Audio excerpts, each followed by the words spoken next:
Suppose that you had worked real hard to develop a course for the repair of some heavy equipment of the kind used along the docks along the Mississippi, say, or along the west or east coast or down in the Gulf.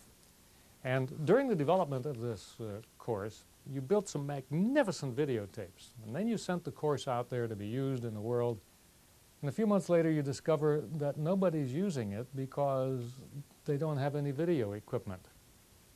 Suppose you discover that that the learning environment consisted of typically of a corrugated shack that had maybe a chair in it, a bench, one light bulb hanging down from the ceiling, and that was about it. No outlets and no audiovisual equipment that could be used for the learning. How would you feel about that? That would be pretty embarrassing, wouldn't it? It would mean, worse than that you'd probably have to do it all over again. Well, you can avoid that kind of embarrassing situation by making sure that you have a good learning environment description. Even though you may instruct in the same environment all the time, this may not continue to be true. You may discover that your next project is going to be for another division or for a client who has a learning environment totally different from your own.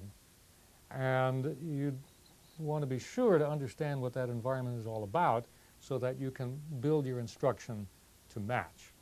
People are expected to learn in all kinds of environments.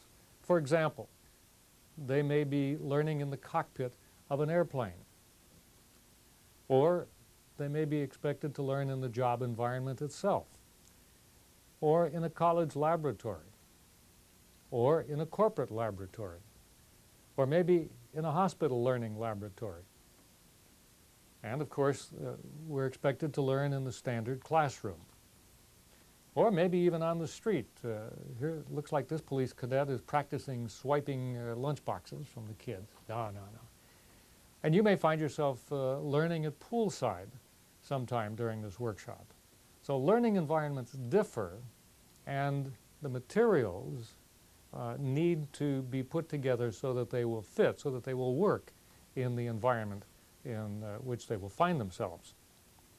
You know, one of the most common errors made by corporations is to put their developers in this corporate box and expect them to develop instruction which will then be slipped out through a slot in the wall out into the field locations around the country or around the world.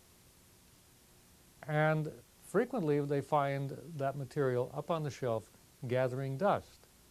And the main reason is that not only have they not forced their developers out into the world to find out what the learning environment and target populations are like, they haven't even allowed them to do that. So in effect, they're expecting the development to be done by developers who have blinders on, who are essentially blindfolded.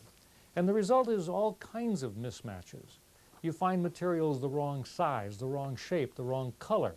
You find the type the wrong size for the distance that the printed material has to be placed away from a person's eyeballs.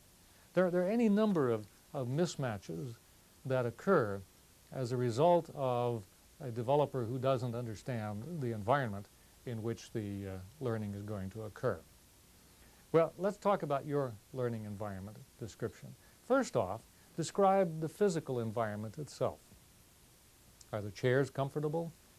Is the learning place accessible? How do you get there? Is it too cold? Is it too hot? Is it too dusty? Is the space too constrained?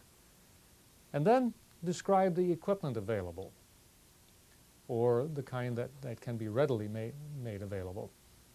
Are there blackboards, chalkboards? Is there equipment to practice on? How many pieces of equipment per group of students is there? And then think about the potential distractions. Is there a lot of noise, unnecessary noise? Are there interruptions from the boss likely to occur? Do people have to learn and work at the same time? Finally, describe the emotional environment. Are students there against their will? Are they away from home? Will they lose their job if they fail in the instruction? We did a workshop one time for a military group and discovered that the students worked day and night on their modules, and we thought, wow, this is the most motivating workshop in the world. And they all finished early. And later on we discovered that the barracks that these students were assigned to live in during the time that they were at the workshop were so terribly uncomfortable that the students worked day and night to complete their modules as fast as possible just so that they could get out of there. And I remember one corporation telling me, and you may hit me for this, but it's true, that they deliberately put their tech rep training in Philadelphia because the students would work day and night just to get out of there to get assigned to any place else in the world. Maybe I shouldn't have told you that. One final suggestion. Be sure to discuss your learning environment description with someone else, preferably two people. This will help you to flesh out the description with items that you may have forgotten. It would also be useful to look at the learning environment description drafted by somebody else. Usually a page or two will suffice, but use as much paper as you need to get yourself thinking about the place in which the learning is going to occur. It will make your instruction a whole lot better and much more likely to be used.